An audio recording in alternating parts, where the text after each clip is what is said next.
Holidays-nale, adu namma GT Holidays da. GT Holidays, South India's #1 travel brand. You know you are special when you're with GT Holidays.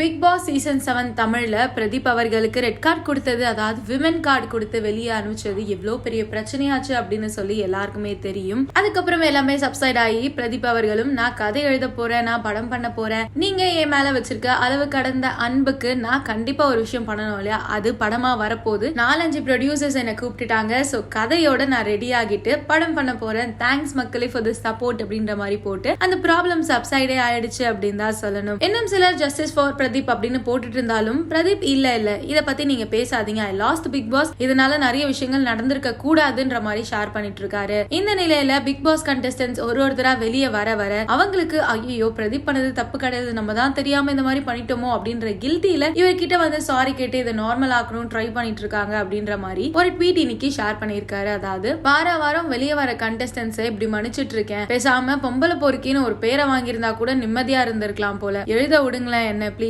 நான் மனசுல எதுவுமே வைக்கல, மன்னிச்சிட்டேன், என் பிரச்சனை எந்து, உங்க பிரச்சனை உங்களது, இதுக்கு இல்லையா சார் ஒரு எண்டு அப்படின்ற மாதிரி போட்டிருக்காரு. அண்ட் அது மட்டும் இல்லாம யூஸ்வலா அவர் எந்த ட்வீட் போட்டாலும் ஒரு டெம்ப்ளேட், ஒரு மீம் ட்ரால் இருக்கும் அங்க கண்டிப்பாக. அந்த வகையில இந்த வாட்டி நீ முதுகுல குத்திட்டல, துரோகம் பண்ணிட்டல, இனிமே நான் தான் கெத்து, நீலாம் வெத்து அப்படின்ற மாதிரி சொல்லிட்டு இருக்காரு. அண்ட் ஆல்சோ ஏதாவது பிரச்சனை வந்தா போய் அடி வாங்கிட்டு வரதோ நான் தாண்டா அப்படின்ற மாதிரி மென்ஷன் பண்ணிருக்காரு. சோ ஒரு வாரமும் அவருக்கு மெசேஜஸ் கால்ஸ் எல்லாம் வந்துட்டு அவருக்கு ரொம்ப டிஸ்டர்பிங்கா இருக்கு, கதை எழுத முடியல, நான் வேற ஒரு விஷயம்ல டிராவல் பண்ணிட்டு இருக்கேன், என்ன விட்டுருங்களேன் அப்படின்ற மாதிரி சொல்லிட்டு இருக்காரு. சோ நீங்க பிரதீப் அவர்களோட இந்த ட்வீட் பத்தி என்ன நினைக்கிறீங்க அப்படின்றத எங்களோட கமெண்ட் பாக்ஸ்ல மென்ஷன் பண்ணுங்க. லிட்டில் டாக்ஸ்க்கு மறக்காம சப்ஸ்கிரைப் பண்ணிடுங்க, அந்த பெல் பட்டனை பிரஸ் பண்ணிடுங்க. அப்புறம் அதுல எனக்கு புரியாதது ஒண்ணு இருக்கு, நீங்க கேம் விளையாடுறீங்க என்னதான் கேம் விளையாடுறாங்க, அவங்க சாப்பிடுறாங்க, அவங்க ஒரே ஒரு காமெடியில தெரியுமா, ஒரு குக்கர் மாதிரி ஒன்று இருக்கு, அதுல வந்து ஒரே ஒரு பச்சை மிளகா ஒன்று, இதை மட்டும் நான் பார்த்து சிரிச்சுட்டு கிடந்து,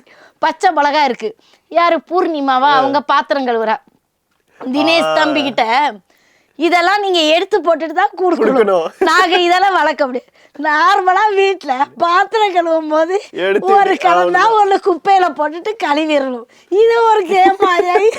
இதுல அதே மாதிரி அடிக்கடி சொல்லுவாங்க, நீங்க கேம் விளையாடுறீங்க, நீங்க கேம் விளையாடு, என்னடா கேம் விளையாடுறீங்கன்னு யோசிச்சு பாக்குறேன். ஓட்டப்பந்தயம் வச்சிருக்காங்களா, இல்ல வேற கொக்கோ விளையாட்டு விளையாடுறாங்களே, ஒன்றும் கபடி விளையாட்டு எதுவுமே இல்லை, நீங்க கேம் விளையாடுறீங்கன்னா எல்லாம் விளையாடுறீங்கன்னு எனக்கும் தெரியல, அது ஏதோ ஒரு மாயை மாதிரி இருக்கு. மைண்ட் கேம்க்கா, ஓ இது மைண்ட் கேமா, ஏதோ கேமா, மைண்ட் கேம் ஆடுறீங்க அப்படின்றாங்க. மைண்ட் கேம்னா கூட ஏதாவது ஒரு 4 பொருளை மனப்பாடம் பண்ணி ஒப்பிக்க சொல்லுவாங்கல்ல, அதுதானே மைண்ட் கேம். இங்க பச்சை மிளகா இருந்தாலே கேம் தான் அது, அந்த கேம் இது. பச்சை மிளகா இருக்கிறதே ஒரு கேம் தான், அதை வச்சு ஸ்கோர் பண்ணிரணும், அவ்வளவுதான். என்னத்த ஸ்கோர் பண்றாங்க வேலை நீங்க இல்ல, நீங்க சொன்ன மாதிரி பச்சை மிளகா தானங்க அப்படின்னா கேம் ஆடுறீங்க தீபாக்கா, கேம் விளையாடுறேன் உடனே எனக்கு கோவம் வந்துடும், அப்புறம் இங்கிலீஷ் வார்த்தைகள்லாம் வாயில இருந்து வந்துடும், அது நம்மளுக்கு செட் ஆகாது.